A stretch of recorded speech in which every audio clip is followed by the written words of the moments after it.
Hello again. So we have the World War II German Telemine model 1935. It's an anti-tank mine. It was a standard German anti-tank mine. The filling was TNT. It was standard issue until supplemented in late 1942 by the Telemine Model 42. The mine, being an anti-tank mine, not an anti-personnel mine, needed between 80 and 180 kilogram of pressure on the lid, which fired the central igniter.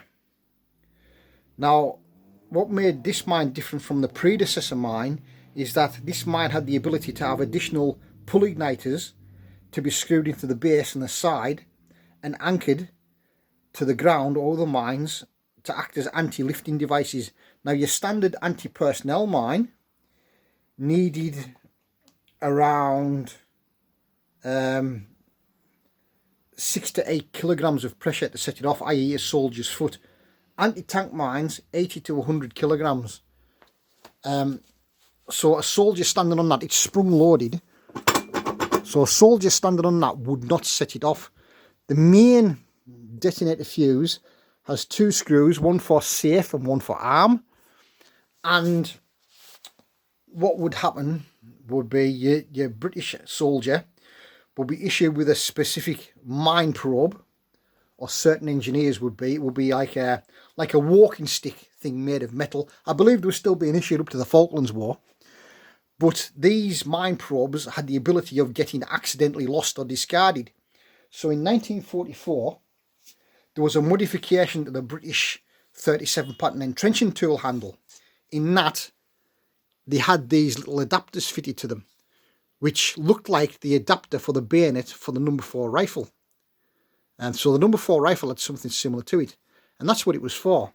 It gave the British soldier the ability to put on a number 4 pig sticker bayonet.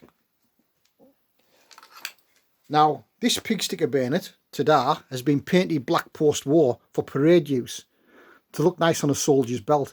And because of the thickness of the paint, it won't go all the way down where it's supposed to go. So that will suffice for the purpose of this video. This gave every British soldier the ability to probe for mines, whereas the proper mine probe could be easily thrown away. No British soldier would throw away the issue bayonet or the issue entrenching tool handle, because without it you can't dig a hole. So what the British soldier would do with the predecessor to this mine, using his mine probe, it's not, irrespective of what dealers say and collectors say, this configuration here is not some mystical World War II British Home Guard anti-German self-defense item, okay?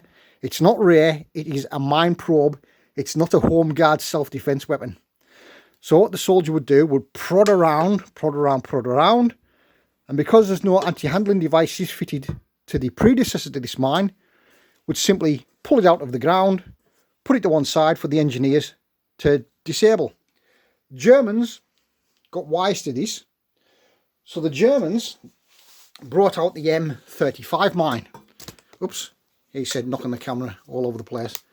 Germans brought out the M35 mine with the standard pattern igniter fuse. This would have a ring pull attached to it. It would be screwed into the mine. The ring pull would be attached to a piece of wire, which would be fastened to a stake. So this would be positioned in the side of the mine. So that would screw in like that. You would have a ring pull, piece of wire attached to a stake of wood. So your German would now have an anti-handling device on it. So your British soldier, used to the predecessor mine with no anti-handling device, would prod around it, and eventually the manual would say, look, we've got these new types of mines. When you come against something on the side, it's an anti-handling device. Be careful how you uncover the mine. So the British soldiers would carefully scrape away, uncover the mine, make that bit safe by splaying in the split pin like on a grenade, and they would lift it out of the ground and dispose of it. Germans didn't like that. They got wise to it. So what the Germans did they put the anti-handling device position. I've unscrewed that.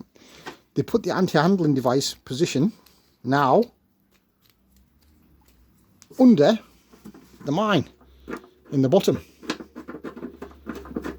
So again, split pin ring, wire going to an external holding position, mine in the ground, soldier prods around it, doesn't find anything, prods around it, oh, it's safe. Soldier pulls mine out of ground, pulls the ring pull, sets it off, kablam. So whether this igniter fuse was in here or in there, it had the ability to either be attached to a stake, or this could be attached to another ring pull on another mine, so that by pulling this out the ground would set off that mine over there as well.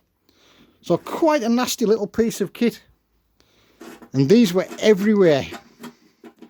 And other mines were developed as well, so it's not only the German mine of World War II, but certainly hundreds and hundreds of them were actually used. And like I say, it was detonated by 80 to 180 kilograms of pressure on the lid, which fired the central igniter, which was this thing here. Additional pull igniters could be secured to the base and the side to use as anti-handling devices. So that's your World War II German Telemine model 1935, an anti-tank mine, not an anti-personnel mine. Standing on there by a soldier will absolutely do nothing.